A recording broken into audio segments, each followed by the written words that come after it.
best way to predict the future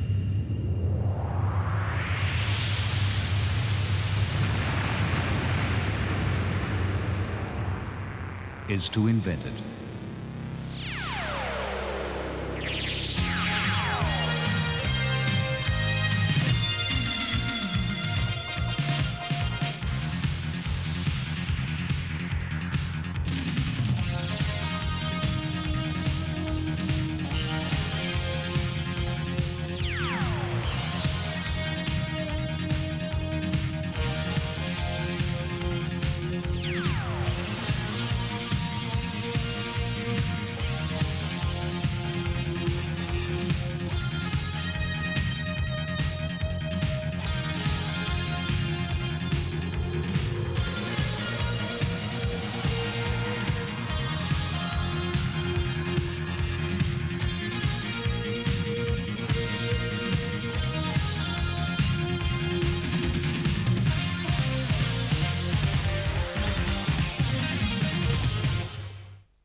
On Thursday, March the 5th, and running almost 3 hours late due to the heaviest rain the Gold Coast has seen for years, Mitsubishi staged one of the great dealer conferences of all time. At a time when the only news regarding the automotive business is gloom and doom, two great products were revealed, long-range plans unveiled, and customer care scrutinized with a microscope. Over 600 participants came away with a common goal: to acknowledge the radical changes that are affecting the automotive business and to meet these changes head-on and increase Mitsubishi's share of the market. Ladies and gentlemen, today I'll be showing you the new Mitsubishi Magna and will be outlining to you our thought about the future and Mitsubishi's position in the competitive Australian market. Senior Deputy Managing Director and Director of Marketing, Yoshi Makoda, opened the conference and welcomed a delegation of visitors from Mitsubishi Motors Corporation and Mitsubishi Corporation Japan. The conference was brought to a stop by a couple of characters called Basil and Sybil. Really, Basil? Well, we're here now, Sybil. After all, that's all that counts. All's well that ends well. As a matter of interest, what are you here for? Well, if the truth be known, Jeff, darling, we have inherited a Mitsubishi dealership. And we intend running it with the same efficiency as we did our hotel. Oh, good heavens. This year we're stressing the importance of customer care. Customer what? Care, Basil. It means being nice to people, treating them like human beings and not warts on the bottom, keeping them satisfied and not suicidal, that sort of thing. I suppose you're going to fill up the minds of these poor innocent car dealers with some nauseating claptrap about customer care, are you? Basil, it isn't claptrap. It's the kind of thing that business people do when they're trying to get their customers back. Well, our customers come back, don't they? Yes, but they are usually accompanied by a policeman or Alsatians or something, aren't they, Basil? As far as I'm concerned, customers are a mob of whinging, pampered clots. Basil? I mean, they just get in the road of running a good business. Basil? I mean, who needs them? Basil! National Sales Manager Gary Moore revealed future plans and unveiled the new Magna sedan. In a few minutes from now, the Mitsubishi Magna, the car for 1987, will be centre stage and under the spotlight. This remarkable car offers even more than our current Magna, and that in itself is no mean feat when you consider how dramatically the first Magna revolutionised motoring in Australia. Magna's introduction in 1985 brought with it a whole new approach to power, comfort, space and economy, and in doing so created an entirely new class of car, one that is still the exclusive domain of Mitsubishi, providing the first serious challenge by a 4 against the 6s. And what a challenge it was. Over 60,000 Magnas have been sold to date, giving us dominance over the 4-cylinder market and maintaining momentum during a period of very difficult market conditions. We intend to consolidate that strong position and indeed gain ground with the new Magna. Others, such as Toyota with their new Corona replacement, the Camry, will be out to take us on as market leaders. But with this product, our merchandising and the dealer network, we can stay in front. They're up against it and they know it. Last year we outsold Toyota in locally manufactured cars, and this year we are set for a repeat performance. The new Magna sedan and superb Magna wagon, as you will see, absolute winners. 1986 was also the second year in a row that we posted an increase in passenger car market share, jumping from 11.7% to 13.2%. I'm looking forward to making that 3 in a row with another lift in share during 1987. With Magna's contribution already standing at 26.7% of the medium-large four-cylinder market, and that's with the sedan alone, 30% seems not only achievable but inevitable after we launch the wagon. Buyers list Magna's space and seating capacity, overall comfort, style, interior quietness, ride and handling, value for money, and balance between power and economy as the features which impress them the most. And believe it or not, we've improved on that even further with the new TN model. This makes Magna a totally balanced vehicle, the ideal Australian family car.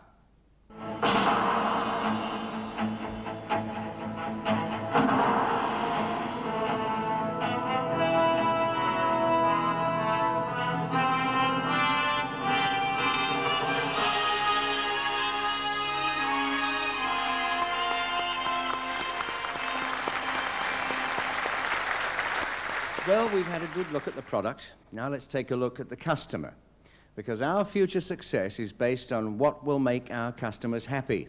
If we don't get that one right, then all other good business practices will be a total waste of time. This is an international phenomenon. It's not just confined to Mitsubishi Australia. As researchers agree on this point, all of them, let's hear from just one of them. A leading Australian behavioural scientist with 30 years' experience in studying the selling process and customer attitudes is Hugh Mackay.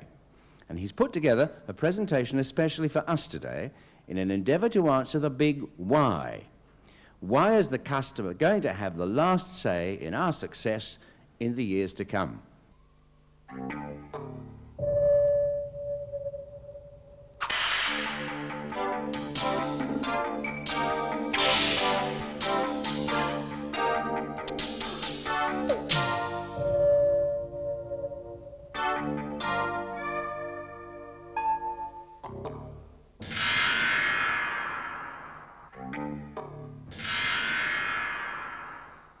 I guess we all agree about what the secret of success in business is. In fact, of course, it's no secret at all. We're going to succeed not necessarily by building the best cars in the world. We're going to succeed by understanding our customers and responding to their needs. And if you want to understand the customer in Australia in 1987, it seems to me there's one central thing you have to know, you have to recognise and you have to accept. And that is that Australians towards the end of the 1980s are very anxious people. They've been buffeted by a lot of change, by social changes, by technological changes, by political upheavals of various kinds, by the sexual revolution. And when people are subjected to that much change, the inevitable consequence of that is that they feel destabilised and they feel anxious. They say things like, look, I'm vaguely worried, I'm not sure what I'm worried about. It's not that they're worried about specific things, it is that the pattern of their lives have been disturbed, upset. Things are not the way they used to be. It's hard to predict what's going to happen next. Now, when a customer walks into your showroom, remember that that customer is an anxious person. Not necessarily anxious about making this purchase, although I think we'll see that there's a lot of anxiety about that too, but fundamentally anxious, fundamentally feeling a bit insecure, a bit worried. I think there are three things we can say that follow from this as people come into the marketplace for a car or for any other product. First of all, Australians at the moment feel as though they have lost control of their own lives. They feel as though things are happening to them which are completely out of their reach. Things are happening which they can't understand. They're not masters of their own destiny. They are the victims of circumstances rather than the masters of circumstances. The second thing that they very generally feel is that they've lost the sense of close personal contact with each other, particularly in the shopping situation. They recall that shopping used to be a very personal encounter, that you used to have a relationship with the person that you were buying something from. You used to probably meet friends and neighbours at the shopping centre. And the whole idea of the shopping experience was that it was a personal encounter with other people. And that's changed. Retailing has become a world of systems, a world of electronics, a world of automation.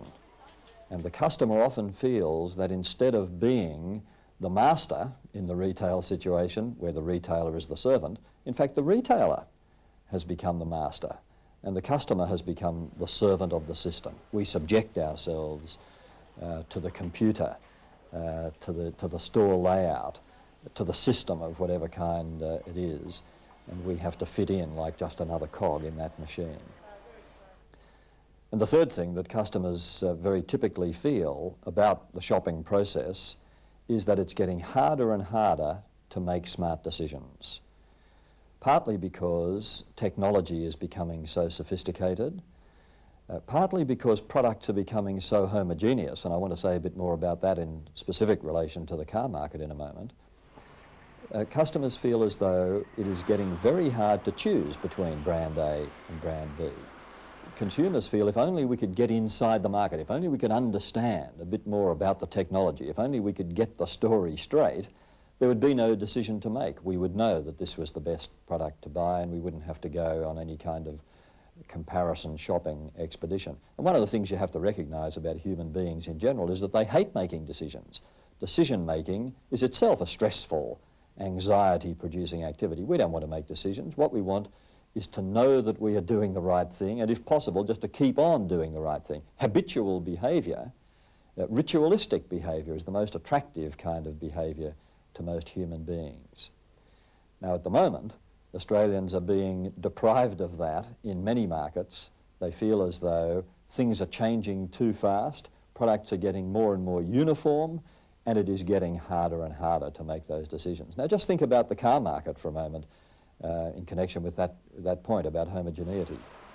And of course, quite apart from the cosmetic similarities, no doubt produced by so much computer testing of aerodynamically efficient shapes, quite apart from that, consumers are becoming more and more aware of the fact that common componentry is an increasing feature of the Australian car market. So even though you may have some feeling that you'd rather buy brand X than brand Y, you also recognise that there are a great many things in brand X that are probably exactly the same as the things in brand Y. You may have the same gearbox, same transmission system, you may have the same door handles, you may have the same steering wheel, and the feeling is as the Australian car industry is rationalised, that will become a more and more common situation.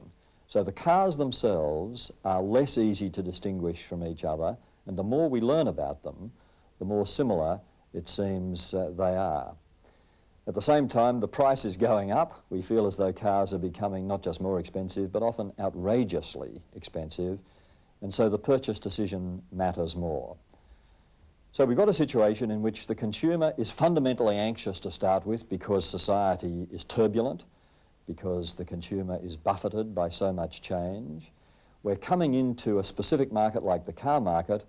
The actual purchase process is getting harder to work through, it's getting harder to make the decision, and where the great hunger is for some kind of reassurance, some kind of human connection, some kind of personal contact, which will relieve the customer of a great deal of the tension of having to make this decision. If only someone was there with whom I could feel comfortable, to whom I could relate in a human, warm, friendly way, who could tell me what I need to know, who could help me through the decision-making process, how much better I would feel about that whole process. Now, the question is, from the point of view of Mitsubishi dealers, knowing all that about the customer of the present and the immediate future, what's to be done? How can we act on what we know about the customer's present state of mind to capitalise on that?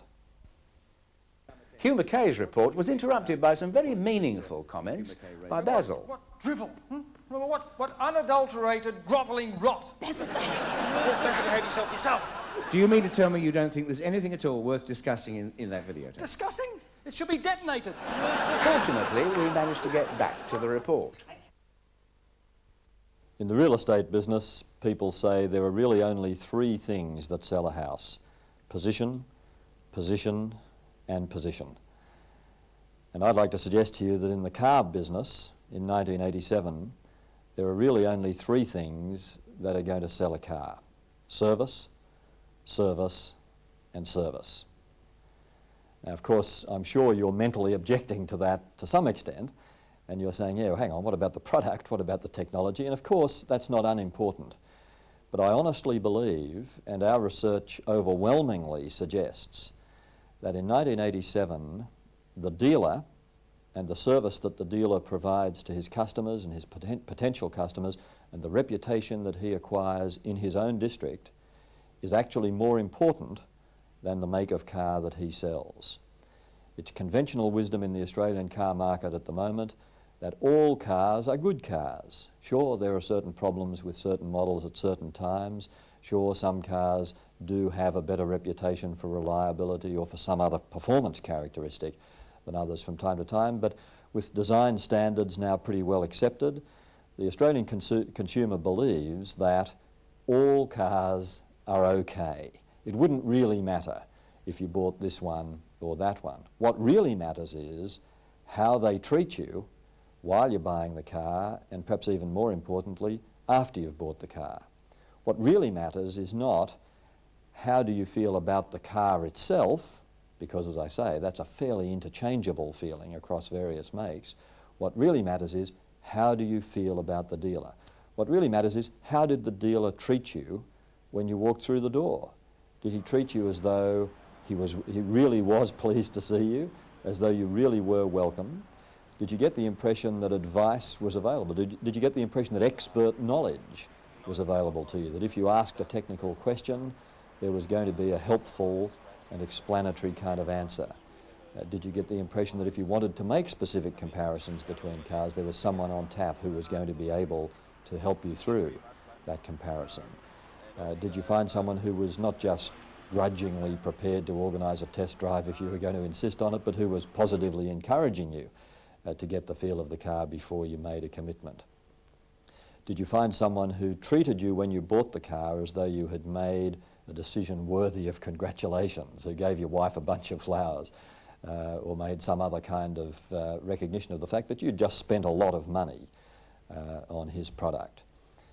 Did you find a dealer who, once you'd bought the car, took you around to the service department and introduced you to the service manager, so that the first time you turned up for a service you weren't a total stranger to each other? That's the kind of thing that in 1987 means service to the customer, and it's the kind of thing which incidentally takes one dealer who offers that kind of service out of the ruck of dealerships at large who don't. And of course this is not just peculiar to the car market, it's a fundamental criticism of the Australian retail market in general. Where can we find a relationship? Where can we establish some human connection with people who are interested in us, who listen to what we have to say and respond to what we've said, and relate their product, their offering, to their understanding of what our needs are? Where can we find a dealer who treats us as if he respects us, who treats us as if he realises that buying a car is a serious commitment, an expensive purchase, the second most expensive purchase we'll ever make after a house? Where are we going to find someone who seems sympathetic to all that, who seems confident in his understanding of the product, and who seems prepared to develop a friendly relationship with us? That's the kind of person that we'll come back to almost regardless of how we find the car. Of course, if the car's really hopeless, we'll go somewhere else, but it would have to be really hopeless for us to go somewhere else. As long as we get an acceptable run out of that car, we won't have to make a decision next time. Service, based on the idea of developing a personal relationship with each and every customer, that's the thing that can convert consumer anxiety and consumer confusion into loyalty and commitment. And loyalty and commitment, of course, are not just things which are nice and comfortable for the customer, they're also things which are highly profitable for the dealer.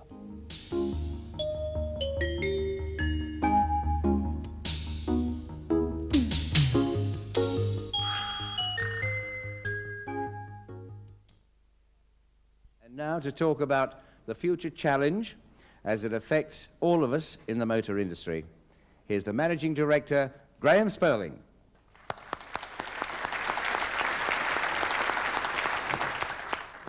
Thank you very much. Good evening, everybody. Honoured guests, ladies and gentlemen. Well, the launch of a new vehicle is always an exciting event in many and different ways. But most of all, it's indisputably a moment of truth. It's the culmination of an enormous amount of human effort and the tangible results of original ideas. Quite obviously, we're all very dependent on the success of a new vehicle and a new product in the marketplace. But given that the product is superb in every way, shape and form, there remains that mystical element called buyer attitude and reaction, which will determine our collective fortunes. If only we could get those buyers to love our product just as much as we do, it would certainly solve a lot of problems. Earlier, I mentioned buyers, the customer. Sadly, there are still companies that consider the customer as just a nuisance. And these companies don't say it. They don't say it in their words, but their actions demonstrate, sadly, they demonstrate nuisance. Once the customer's paid for the goods and service, he becomes a nuisance. These companies have to change their ways because the customer has changed his ways. And that changed customer is no longer tantalized by just technology. Technology, relatively speaking, is old hat. It's expected. High tech is par for the course. What the customer is demanding is service from the instant he or she comes into contact with the business, and that customer goes on demanding that forever.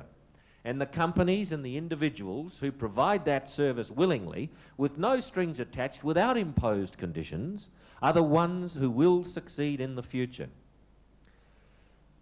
There's a wave of consumer resentment of poor service rolling right around the world, and it's the most powerful force in the marketplace for years.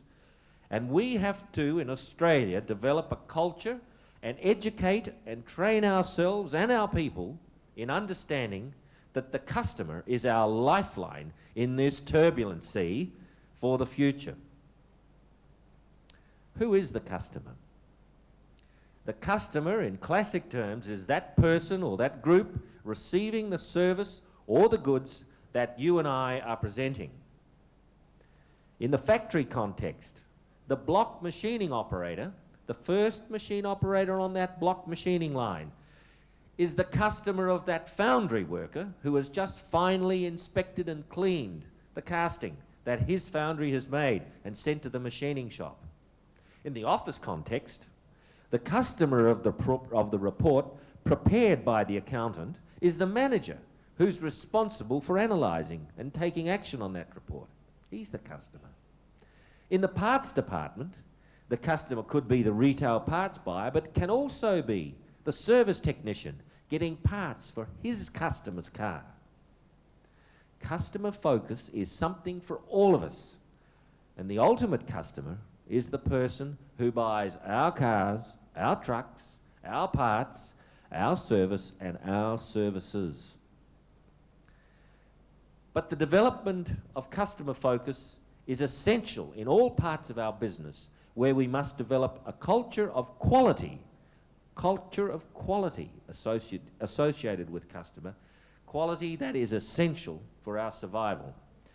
Our surprise guest to close the presentation was none other than Cole George.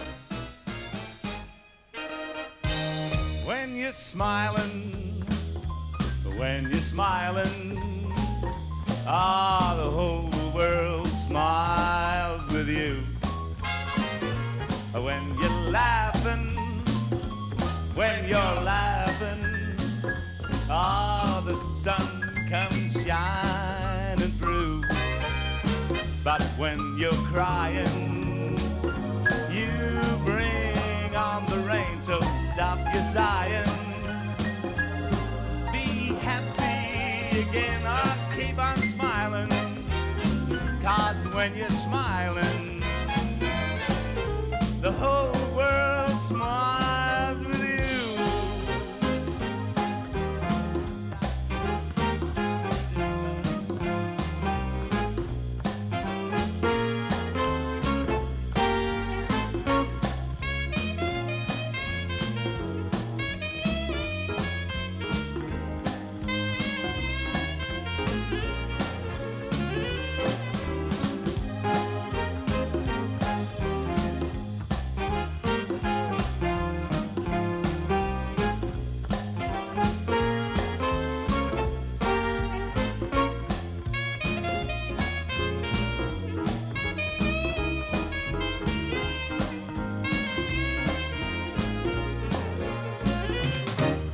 you're smiling, oh, when you're smiling,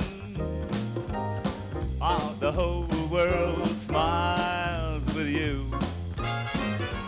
When you're laughing, oh, keep on laughing, 'cause the sun will come shining through. But when you're crying, you bring on the rain, so stop your sighing. Come on, be happy again. Oh, keep on smiling, 'cause when you're smiling, the whole world smiles with you. It's some more smiles.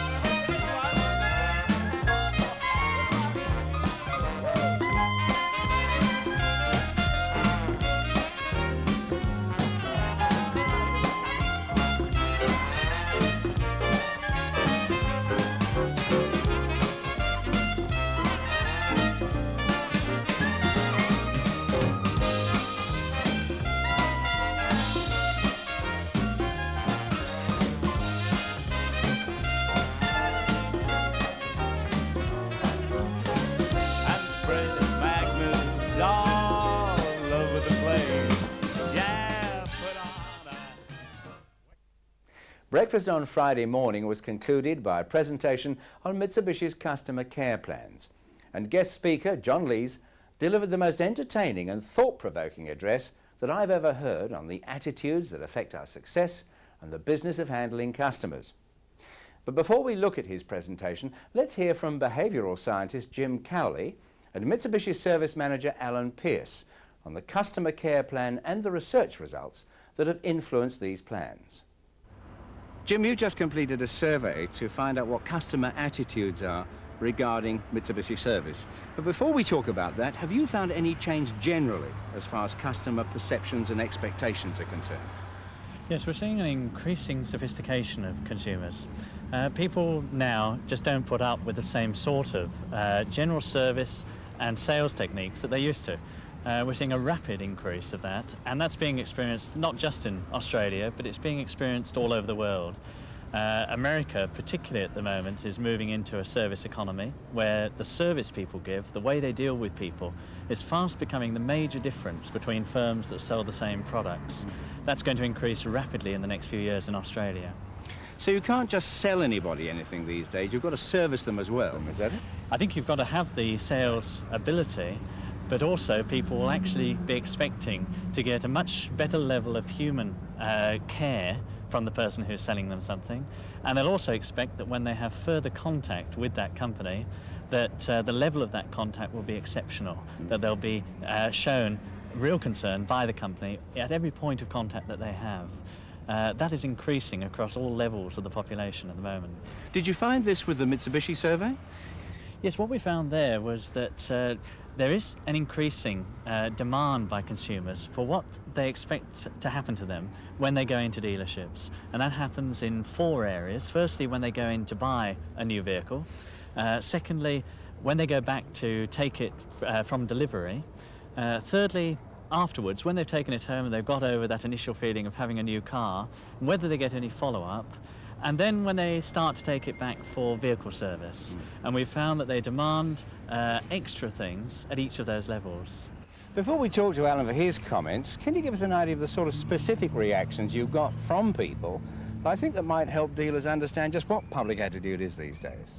Yes, in the sales area, on buying a new car, the major problems consumers say are that dealers, salespeople, don't listen to them.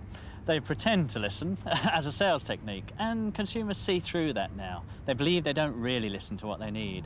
Secondly, they think that in some instances they're not courteous. If they use high-pressure sales, it's a total turn-off.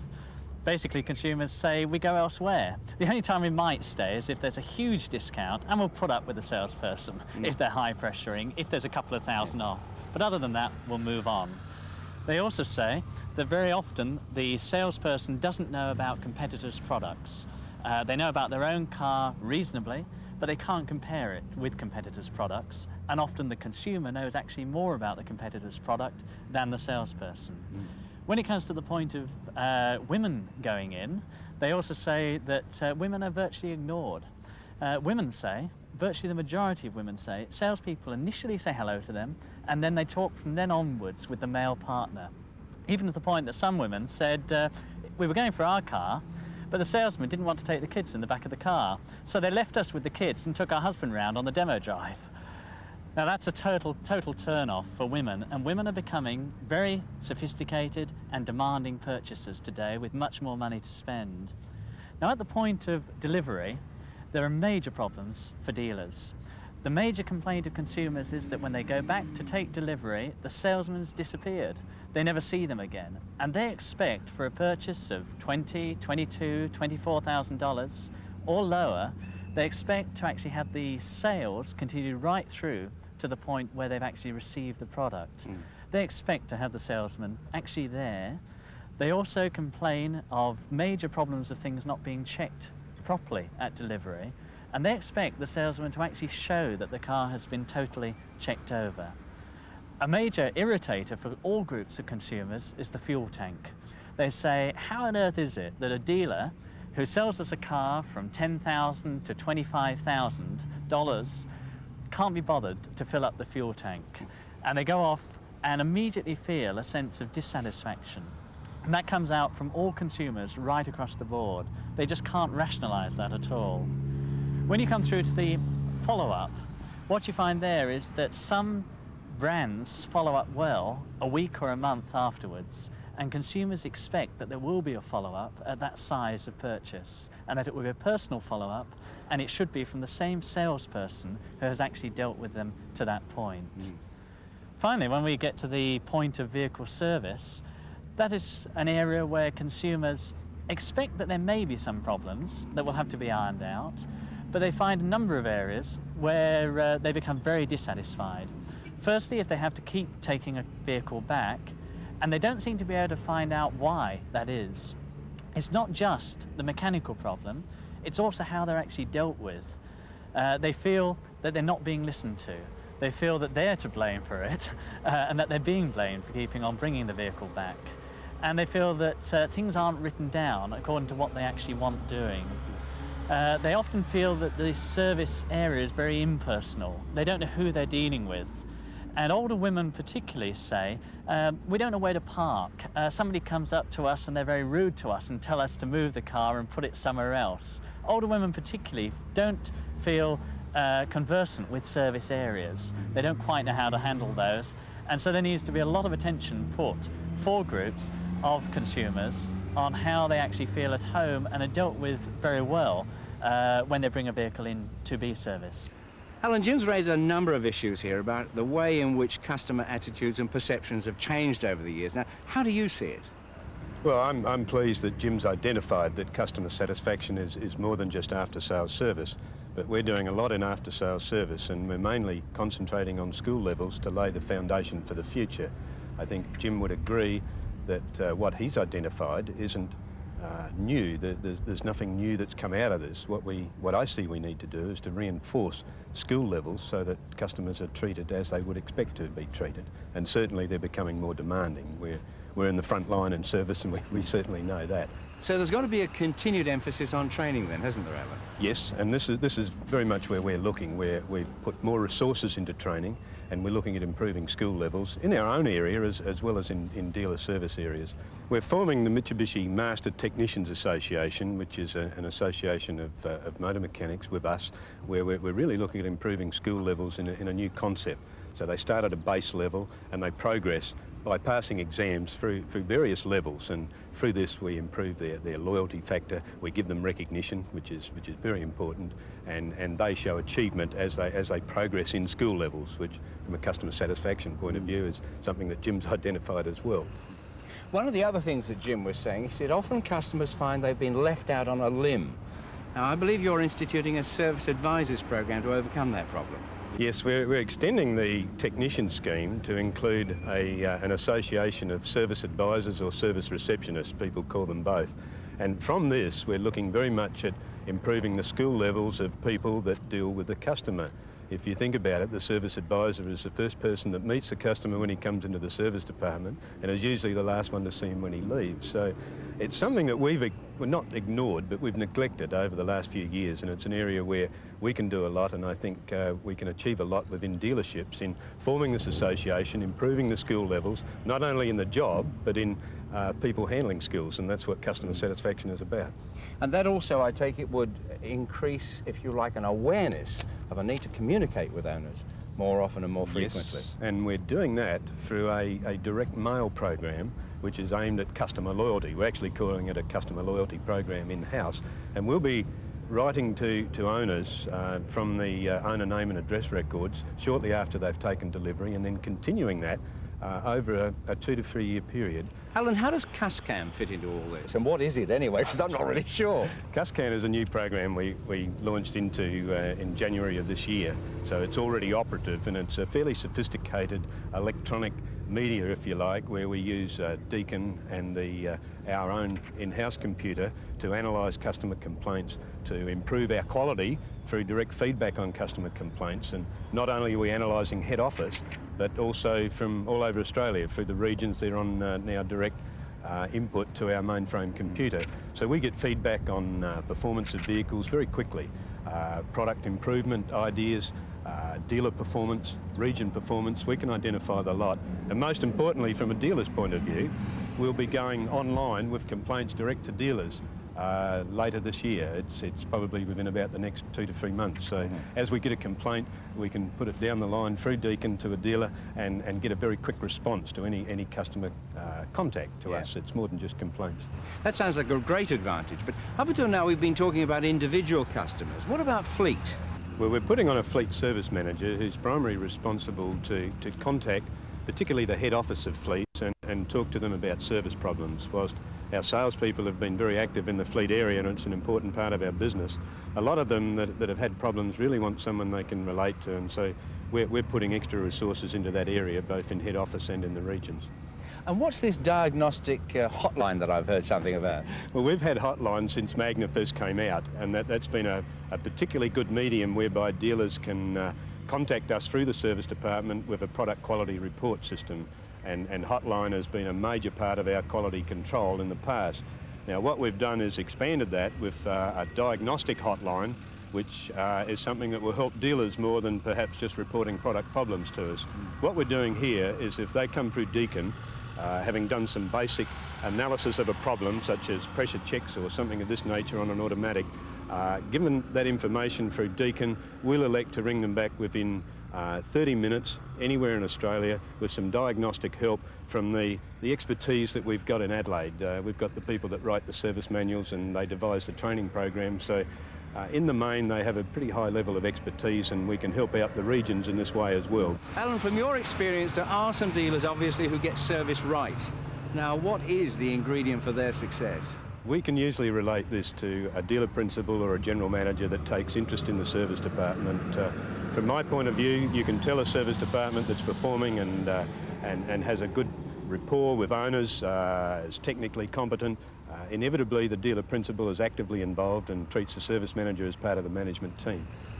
Jim, do you find that that is reflected in the broader world of marketing and sales? Yes, totally. If you look at the very high performing service organisations, those that consumers say have a 95, 97% satisfaction rating, you find a number of things like the Adelaide Casino, the fast food areas, budget rent-a-car.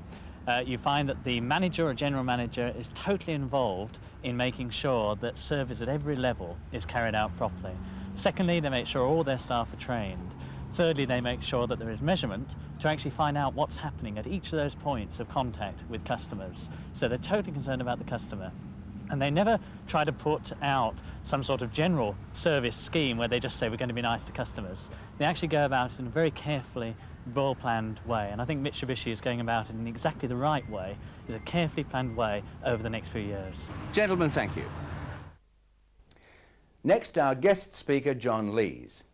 Prior to John forming his own company, he was a director of sales and marketing in Australia and New Zealand for Schwarzkopf, and he's still retained by the company as a consultant on sales and customer relations. And what a story he had to tell. I hope you can hear me okay. Thank you very much indeed, Jeff. I wish he had not mentioned that I worked for Schwarzkopf. because the ladies in the room especially will know that Schwarzkopf is a hair care company, and already you're thinking, how is it possible for him to have worked for a hair care company? Well, for your information, I had to test opposition products. So that clears that one up. As Jeff said, my area of expertise and interest is selling. I am not here as a teacher of it, I'm a student of it. I'm like you in business, I'm up to here with problems and opportunities, and it's amazing how often you get the chance to use your sales techniques when you least expect them. This morning when I was coming down, I had to be down a little bit earlier. As I was coming down in the lift, it was absolutely crowded, and it was an accident. I didn't mean to do it, but there's a girl coming out of the lift, and I elbowed her just about here. I didn't mean to do it, but being in sales, I had to come up with a snappy answer. So I said, I'm sorry for what I just did, but I want you to know if your heart is as soft as what I just hit, I know you'll forgive me. She said, if the rest of you's like your elbow, I'm in room 204.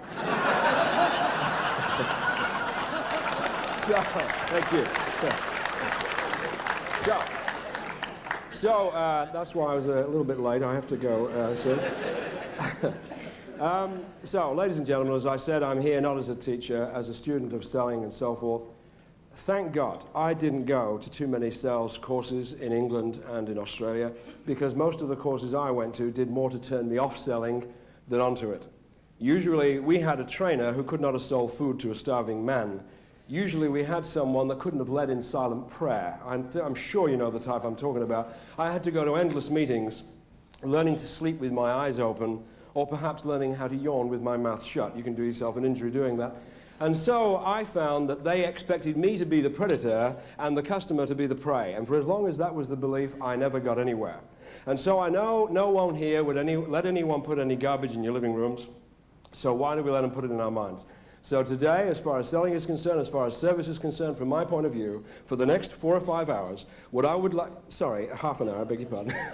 We all make mistakes. For the next half an hour, I'd like to tell the truth about how I see selling, how I brush shoulders with professionals, male and female, in many different industries.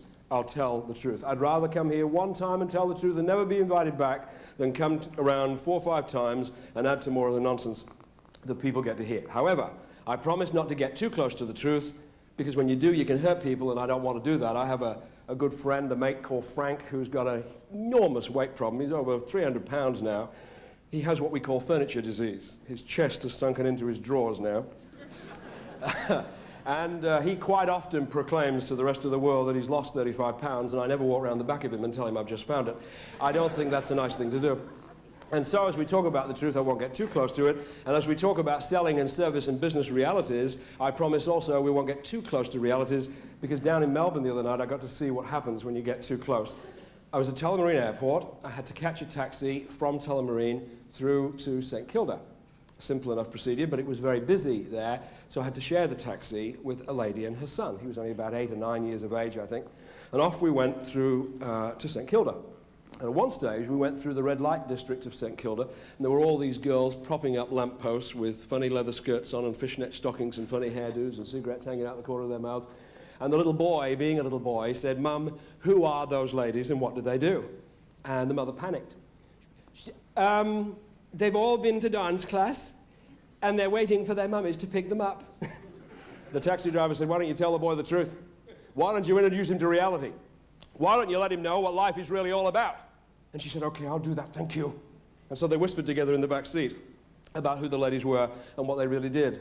And 5 minutes later, the boy was still inquisitive. He said, "Mum, tell me, do those ladies ever have children?" She said, "Of course they do. Where do you think taxi drivers come from?" So as we talk about the truth, I promise, reality, we won't get too close to it. Now, already you've noticed that I'm British. And I've heard all the jokes that you've got against the British. Thank you very much. What's black and eats chips? Half of England. Thank you very much. Thank you. How can you tell when a plane load of Pums have arrived at the airport? Simple, because when they turn off the engines, the whining continues. Thanks a lot. The worst joke, when I first got here 17 years ago now, when we first got here 17 years ago, the worst gag then was the story of the little English guy who arrived at Circular Quay in Sydney on the good ship Guy. And he'd only been on dry land about half an hour, and he went down to the booking office. He said, "I want to go home." I said, according to my record, you've only just arrived. He said, I know, but I don't like it. They said, with the greatest of respect, what is there not to like in half an hour? He said, I don't like the sun beating down on me, and the humidity, and people walking around with zinc cream on their nose, and T-shirts, and shorts, and thongs, and floppy hats, and I don't like it. He said, OK, you win, you can go home, pay up $875. So he paid up.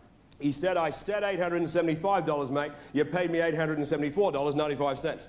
He said, but that's only 5 cents short, didn't it? He said, it may be 5 cents short, mate, but it's the difference between you staying here and going back to that wonderful country from where you came. Now pay up. He said, but I haven't got 5 cents. He said, well, that's your problem, not mine. When you've fixed it, come back.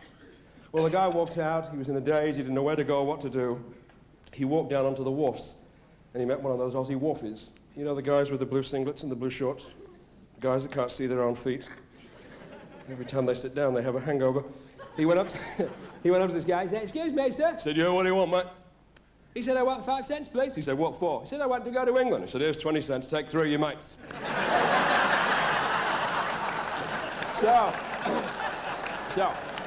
So we've heard all the British jokes. Thank you very much. Keep them to yourselves. And don't bother, please, trying to accuse me of not being able to relate to Australia and Australians. Don't bother doing that, because in the 17 years that we've been here, we have raised 3 Australians of our own. We were going to have another one, but my wife read in the Women's Weekly that every 4th child born in the world is Indian, so that put paid to that.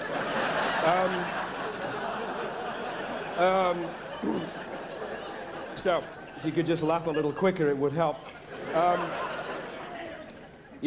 So we have 3 children, and they're all girls, except for 2.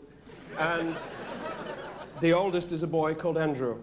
And Andrew now is 16, and he's almost as tall as I am. And don't you accuse me of not knowing what it's like to be Australian. Please don't do that, because I live with Andrew, and Andrew is the most Australian person I've ever met. You should hear the way he talks, you know. Like, you know. Now, like, you know. Like, you know, like, no, like, you know, like.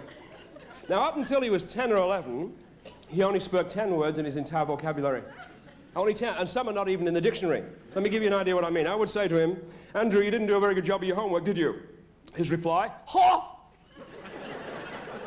Sorry, what was that? Ha! Which for your benefit is spelled H-O-double-H. Or I would say to him, did you do that job I asked you to do for your mum? No. I'm sorry? No. Which is N-U-R-R. And then if he wants to have an argument with you, but he has no idea what to say, sure, sure, sure. And if he does disagree and he doesn't know what to say, bull! Bull! Then if he likes something, it's untold. But if he really gets excited, unreal. But if he doesn't like it, it's slack. And if he hates it, it's slack. So I wrote a poem about him just so he'd know how we feel. We never ridicule things like this in our family. His younger brother can say the chorus of this in 3.5 seconds. I'll just give you the first stanza. Here we go. Andrew Lees is cool, speaks a language all his own, and of course he's no one's fool, except of course his own, with a hot nurse, sure bull, unreal and for rat, shivers crap and told us like what it's all about. Thank you. Anyway, you say, who is this, a comedian? No, I'm not a comedian. I assure you I'm not a comedian. I hope you know who you're laughing at for the most part. If you're laughing at what I talk about with my family, it can only be because your family's pretty much the same. I'll tell you one thing, as we talk here about business today, I get invited to a lot of meetings. Usually I don't stand up on a stage like this with spotlights, but neither do you. Normally my situation is a training situation. But I want to let you know this, and this is the gospel truth. For as many people I've met in business, so-called successful people, I can't tell you how many of them are as miserable as sin. Don't get me wrong, you've seen the types, and people in here today couldn't possibly be you, it would be the person you're sitting next to, so don't let it get to you. You know the ones I'm talking about. Go up to one of the department stores in Sydney sometime. Walk right up there, and there they'll be on the department store counter. Have a happy day. Thank you, I hope you make it through yours. These people look like they've been weaned on a pickle. Either that or they've been eating concrete half their lives. Perhaps they've been sucking on a lemon. I don't know what it is, but I'll tell you this, they drive me crazy. Don't tell me you're a success if you can't enjoy what you're doing. You'll never have it in full balance. You'll never have your act together. Don't ever have an act. This is not an act. This is not a dress rehearsal. This is life. And if you're building up a business and you're not building up yourself at the same time, then God bless your pinhead. Now, you know the types I'm talking about. You see them all over. This is the sort of thing they say. They put everybody off around them. This is the sort of thing they say. I love my work. I said, really? Why don't you tell your face about it? Or they'll say something like, I'm a self-made man. I said, good, that relieves God of that responsibility.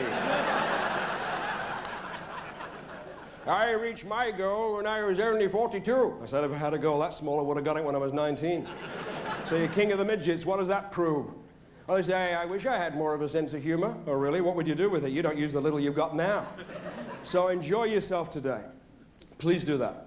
So we've got a regular family just like everyone else. Jeff mentioned that I work for Schwarzkopf, but I also work for a company called Reckitt & Coleman. And I went through selling and management and so forth and so on.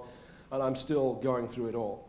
So what are the lessons I've seen so far? Well, I guess I don't know how many meetings I go to where people tell me that being a success is something to do with being a great communicator. That's a lie. That's just a lie. Some of the most compelling people, some of the most professional people, men and women I've met, speak hardly above a whisper. So how come they're compelling? Because most of what they talk about is in respect of the other person. If you're sending your staff or you yourself are going to courses, communication courses, learning how to say more things you don't mean, then you're the loser, my friend. You're going backwards rather than forwards.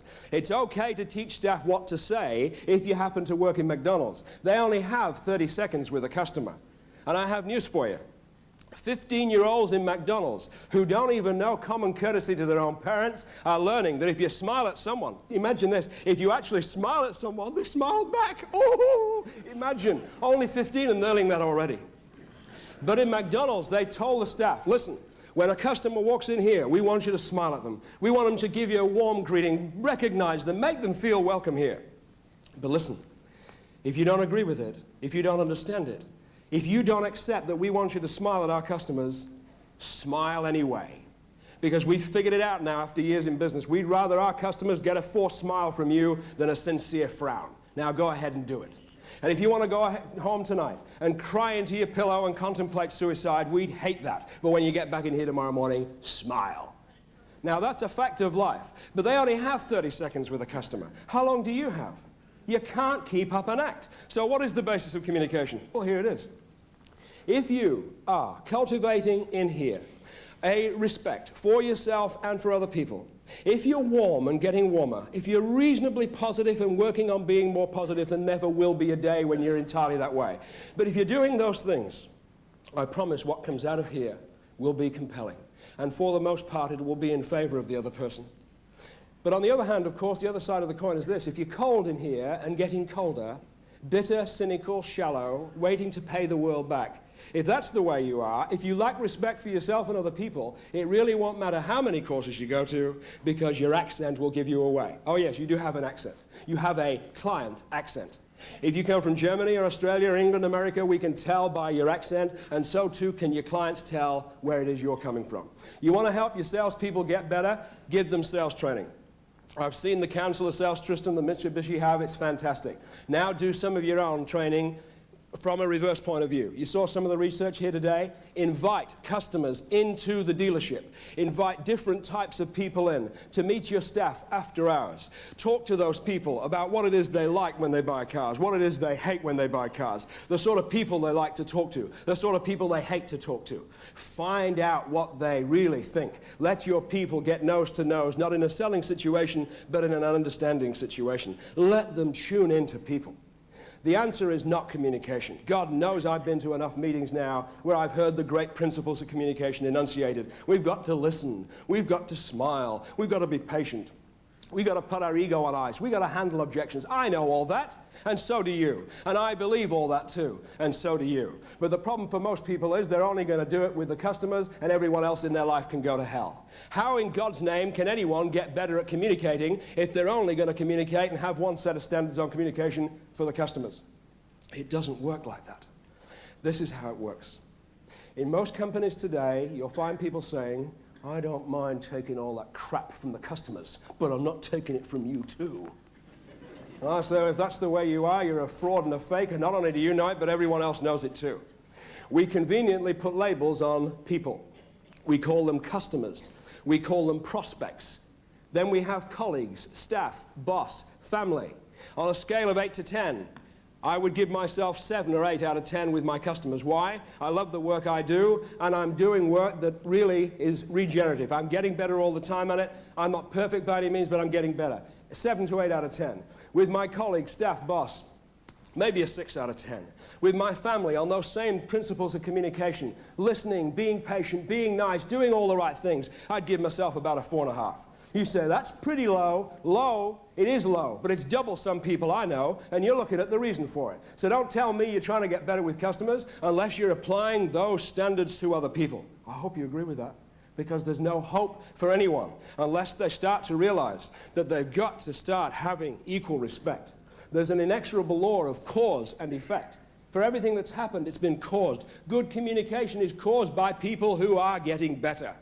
And bad communication is caused by people who are known as the walking dead.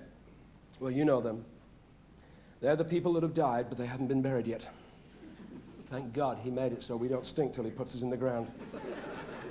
And don't get me wrong either. Please don't take me the wrong way. Did I say you'd have fallen in love with customers? Did I say that? I didn't say that. I didn't say you would have fallen in love with customers. After all, some of them are very hard to fall in love with. When I was a rep in England, I called on one guy.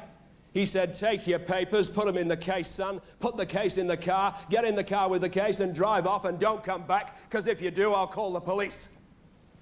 I said, can I say something before I go? He said, yes. I said, I honestly wish I had 50 customers just like you. He said, why? I said, because I've got 1,000 like you at the moment, that's why. Yeah.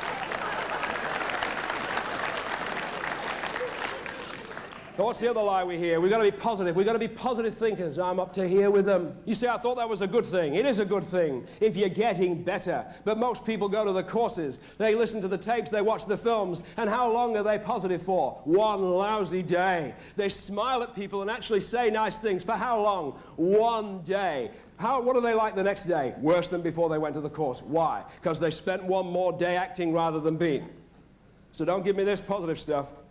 You see people going to courses, and they come back the next morning, and they pull back the curtains, and it's thundering, lightning pouring down, and they say, oh, it's a lovely day. That's not a positive thinker, that's an idiot. Well, it is. And don't get me wrong, I don't like pessimists either. I got a good definition of a pessimist the other day. That's the guy who complains about the noise when opportunity knocks. I don't like them either. You say, well, then what do you like? I'm getting to it. I like positive realists. That's a man or a woman who's prepared to look life square in the face and know there's not an ounce of good in life. The good is in us, and it won't come out until we deal with life. That's men and women in selling who realize there's no good in the market. The good is in us, and it won't come out until we put it into the market. Tell your children there are no exciting jobs. There are only jobs. The excitement comes from them. They either decide to put it in or they've had it. They'll be looking for a job all their lives. It doesn't work that way. Everybody knows you've got to be positive. Should be a drink up here, and I'll demonstrate something to you. Not long ago, I was at a meeting where someone was trying to teach people about the evils of drinking. Talk about positive thinking. He said, I have here a glass of water. Now I want you to watch what I'm going to do. And he got a worm, and he put it into the glass of water, and the worm sank to the bottom. And he said, that's what happens when you put a worm in a glass of water. Now watch this. He put the glass down, picked up another glass. He said, this glass contains Scotch whiskey. Watch what happens when I conduct the same experiment. He got a worm, put it in, and the worm died in front of everyone. It just broke up into little pieces. And with a little smirk on his face, he said, there, what does that teach you? And the guy at the back of the room said, when you drink Scotch, you don't get worms.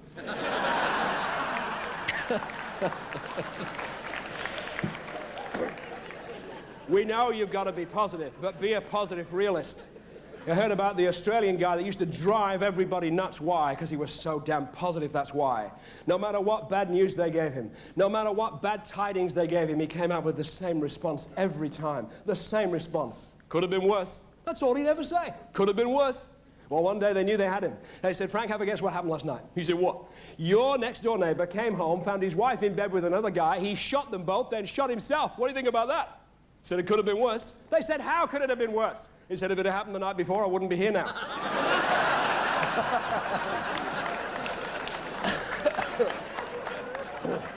So, you've got to be positive. Two guys in an army cell together. One turned to the other. He said, how long are you in for? He said, 30 days. He said, what did you do? He said, I went absent without permission. He said, what about you? How long are you in for? He said, 3 days. He said, what did you do? He said, I murdered the general. He said, wait a minute, I'm in 30 days for going absent without permission. You're in 3 days for murdering the general. How come? He said, they're hanging me on Wednesday. Of course you've got to be positive. We know you've got to be positive, but be a positive realist. About 4 or 5 years ago, I was on a flight from Sydney through to Perth, and I was sat next to a guy about 62 years of age. I have never forgotten this man. He was a very successful businessman, very warm, very nice. And we had been talking about business for a couple of hours, selling, service, management, all the sort of things you've been talking about here. And then we started talking about family. And he said something I'll never forget, went right through to my bones. He said this. He said, I've been married for 27 years, and I love my wife more today than the day I married her. I said, that's really good. He said, what's the matter? Isn't it the same for you? I said, I didn't say that, did I? He said, no, but your face did let me repeat it because it is the truth for me. I've been married 27 years, and I love my wife more today than the day I married her. And there's a secret to it. I said, what's the secret? He said, I didn't love her when I married her. I said, what are you talking about? He said, I'll tell you what I'm talking about. Like a jerk, I thought love existed in marriage. It doesn't. It exists in people. And you either decide to take what you've got and spend the rest of your life, awkwardly that is, giving it out, or you expect to get it. Have you heard of the increasing incidence these days of people who arrive at age 65, men in particular? I don't know if you realize that women live longer than men. I don't know if you realize that. One of the reasons they put forward for that is they don't have to live with women. But I don't want to get into that. I don't want to get into that if you don't mind. Please, if you don't mind. Thank you. Men in particular, arriving at the age of 65, that time in their life when they've got the time, the money to do all the things they promised themselves. How come so many men in particular arrive at that age and shortly thereafter they will either die or become seriously ill or become shadows of themselves? Why? What's the reason? Well, I'm sure you can think about it. Maybe they don't feel like they're involved anymore in anything worthwhile now that they're not in the business. Maybe they don't have a purpose anymore. Maybe they didn't plan for their retirement. Maybe they're bored. Maybe they can't get used to it. Those are all excuses. Not one of those reasons is why it has such an effect on them. You don't want to know why it happens to so many people? Well, it's got nothing to do with retirement. It's got something to do with mental retirement at age 30, 35, 40, 45, whenever it was, when they saw their life closing down and there isn't anything left to worth living for. Not a thing. They treat their marriage like that. They treat everything like that. They expect to get everything. They say things like this, and please don't tell me you haven't done this, or I'll have you analyzed. This is what they say. What happened to my marriage? We came at each other like trains in the night. We seem to be going past each other. What's happening? How come the kids haven't grown up the way I thought they would? How come I haven't got money coming out my ears? Everybody I read about seems to have money all over the place. How come I'm not happy? Because the truth of it is I can act like everyone else, but I don't have it. Well, who the hell said you were to have any of those things? As I mentioned before, all the good stuff is built in. You either spend your life giving it out or you don't. And that's just one of those things. I didn't invent that. Some people chase success. Why don't you chase the commitment that causes success and let success chase you for a while? Now we come on to the next point. What's the next point? The first one was what? Develop people. Get their attitude right. You'll never have the day when they've got it right, but develop their attitude. Set standards in the business below which you will not accept. Explain why you want the standards. Show them how. Insist on it. Reward them for it. Encourage them for it. And release them if they don't do it. When you read a novel, you start at the beginning and work your way to the happy ending. In business, it's the reverse. You start with the happy ending you want, and then you ask, what price must I pay to get that result? What do I have to do? Stop crossing your fingers and hoping that it will turn out. Start at the end and work backwards. What must we do in order to secure sales? What must we do to secure a relationship through service with our clients? What price do we have to pay? Not many people saying that. Most people are saying, I wonder what I'll get with the people I've got and the way things are right now. It doesn't work that way. So what is the purpose of a business? Well, ask people, ask your kids, ask young people, and I guarantee, if you were to ask the question, what is the purpose of a business? This is what they'll say. The purpose of a business is to make money. Others will say, no. The purpose of a business is to make profit. And others will say, no, it's not. The purpose of a business is to enjoy yourself. And others will say, no, it's not, it's to make a living. And others will say, it's to be creative. Well, if you believe any of those points, I dare you, when you go back from here, go to your dealership, and when the first customer walks in, walk right up to them and say, hi, thanks for coming in here today. I hope we can make some money out of it. They'll say, wait a minute, I thought you were here for my benefit. Everybody knows that. The purpose of a business is not to make money. The purpose of a business has never been to make profit. The purpose of a business is not to be creative or to enjoy yourself. The purpose of a business, if you've got what it takes, that is to find, serve, satisfy, and keep clients. That's the purpose of the business. And one of the internal goals of the business is to make increasing vast amounts of money as you fulfill your purpose. Another goal of the business is to have a ball as you fulfill your purpose. Another goal of the business is to be creative as you fulfill your purpose. But you can't have the money, you can't have the creativity, and you can't have the enjoyment unless you fulfill your purpose. Thomas Murphy, ex-chairman years ago of General Motors in America, said this in an annual statement. Listen to this very carefully. This is what he said. The purpose of our business is not making cars. The purpose of our business is to make money. Overnight, consumers became negative. Why? Well, you could imagine and forgive them for thinking, I wonder if they've put everything they've got into this car. The employees working on the line could be forgiven for thinking, I wonder if the company will find a better way to make money this time next year. Sink your roots where you are. Make sure that the purpose of the business is a monument to your clients.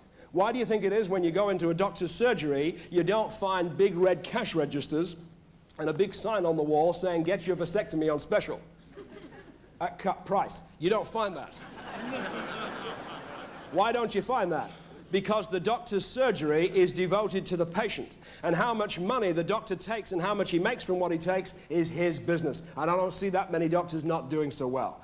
Devote your business to your clients. Let them, make them succeed, not only on the sale, but in the service. If they will, then it's pure bad management if you don't make money out of it too. That's a fact of life. I went to see my doctor not long ago. He said, hello, John, $8. Sit down, $16. What's the problem? $24. I said, every time I do that, it hurts. He said, don't do that, $32. It was very helpful.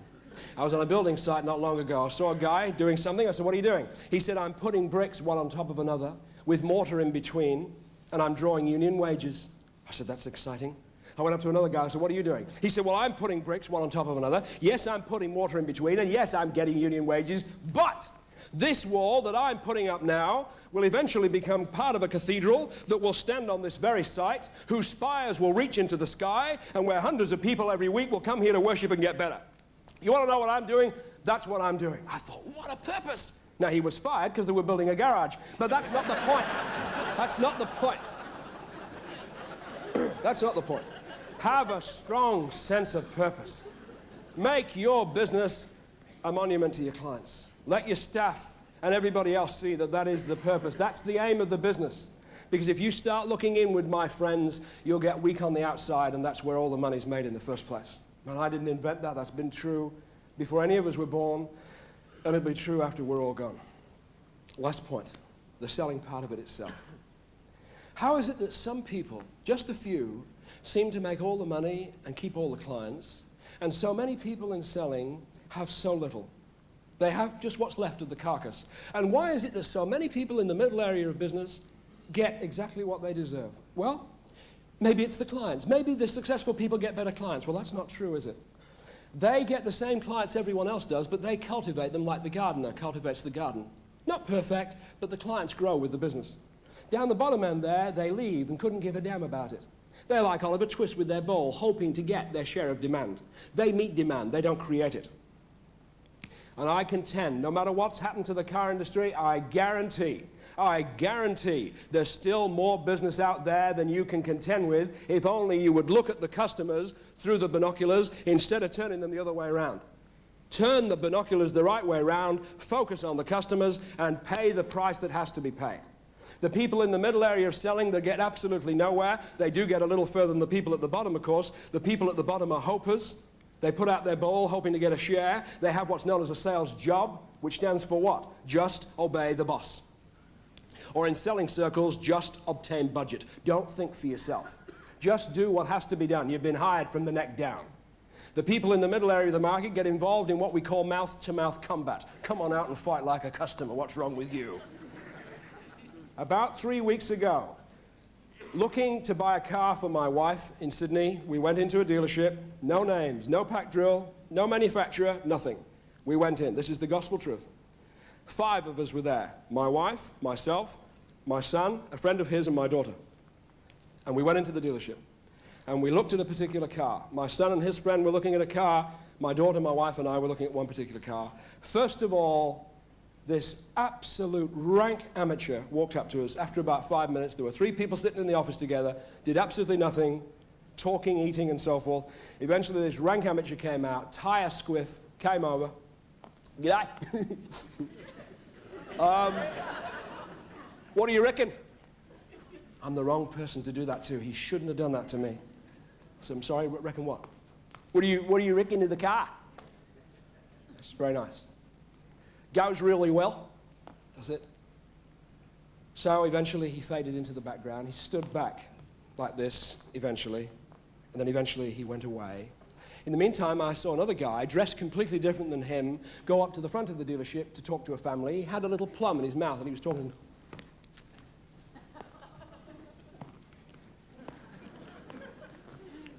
That's got the power steering, and unreal. This one over here, it's got the air and the sunroof and the whole thing. It's really nice, that one. Have a look at this one.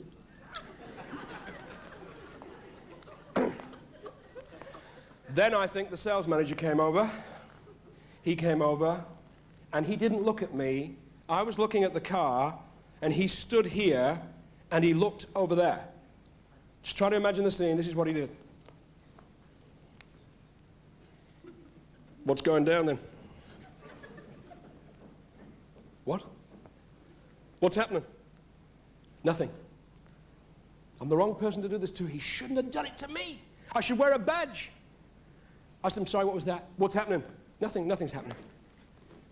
This car here, right, this one here, this one is, and he quoted a price, let's say $25,000. This is $25,000, and you can have it with air, without air. You can have it with a sunroof, all the same price. Right now, it's one price. Unreal, huh? That's very good. And then he got his glasses, and in a measured moment, he took his glasses off and said to me, but I can do better than that, of course.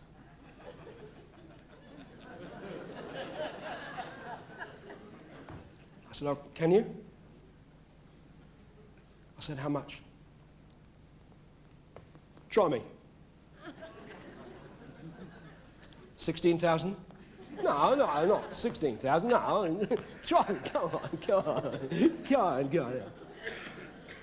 I couldn't believe it. I couldn't believe the standard. I wish to God I could just spend a day in a dealership somewhere and help rearrange things, not by training people, but by exposing them to the customers, exposing them to the accountability that they should have. When can we meet a boss who will stop hiring us from the neck down and expect more of us? That's the only price that can be paid in business, this business of service. Either you want to achieve for people or you don't. And if you don't, get out of business. You surely figured this out by now. If you decide to give that much of yourself and your staff to your customers, don't be surprised if you get that much back in sales. The people who are doing the best are the ones that give it out, and they keep on getting it back. Now you say, I've heard that before. Cast thy bread onto the water, and it will be returned 100-fold. I tried it and got soggy bread. I'm not doing it anymore. No, I didn't say that. I'm not talking about the conditional givers in our society. The people in the dealerships who turn it on and then turn it off because you didn't get anywhere. Give the best to everyone. Plant what we call need seeds. Don't deal with what people want. They don't want much in the way of cars. They don't. But by God, they need it. They do need it. But I'll tell you one thing they need more than a better car. They need someone who knows what they need. And that lies with the person, the salesperson who will bother to tune into customers and find out I can help them. You don't call them customers, you tune into people. I have news for you. When they leave the dealership, they don't go home to customer land. They are individuals, they are people, and you either relate to them or you don't. So let me close with a little story, a true story. Years ago, in the house that I used to live in Sydney, we had a pool put in our garden. And anyone who's ever had that done knows they make a terrible mess of your garden. Ours was no exception. I called 3 people in to give me quotes. First 2 guys came in, very nice guys. Very nice, very helpful. And they said, what do you want, Mr. Lees? And I said, I want bush rock and flagging around the pool and shrubs. And they said, approximately how much do you want to spend? I said, about $1,200. They said, okay. This is back in about 73. Third guy came in, very tall, no real personality, very nice guy there. And he said, Mr. Lees, he didn't say, what do you want? He said, what do you have in mind? An interesting question. He said, what do you have in mind? I said, I just want some bush rock around the pool and some flagging and some shrubs. He said, okay. Approximately how much did you have in mind to spend? I said, about $1,200. He said, okay. 3 days later, the first 2 quotes came in, and the first 2 quotes for what I asked for, bush rock, flagging, shrubs, about $1,200. Any complaints? No. It's exactly what I asked for. Third guy came in and gave me 2 sketches of my garden. They weren't oil paintings, and they weren't highly detailed drawings. They were sketches of my garden finished, landscaped. The first sketch was for what I said I wanted, the bush rock, the flagging, the shrubs. The second sketch was for what he could see I needed. After all, he's the expert on landscaping, not I. Where do you stand on that issue when it comes to cars? The second sketch not only had the bush rock and the flagging around the pool, but it also had river pebble gardens around the pool, and in the back of the pool, a bark garden interrupted only by the most beautiful barbecue made out of sandstone brick. $1,800. I wonder if you can imagine which one I bought. I'm like most of you when it comes to that sort of thing. I buy things I don't need with money I don't have to impress people I can't even stand the sight of. Thank you.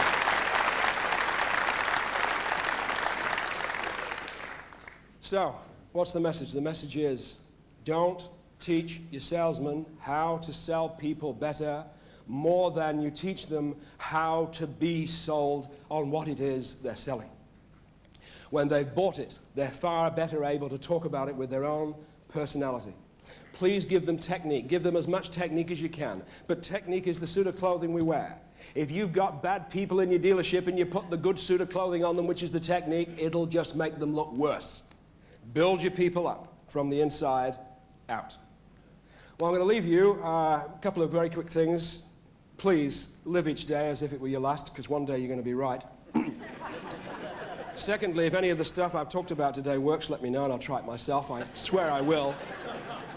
I'm going to leave you in this beautiful hotel, and it is a beautiful hotel. My room is beautiful. The towel is so thick and fluffy, I don't even know I'm going to pack my case. I really don't. It's going to be fantastic.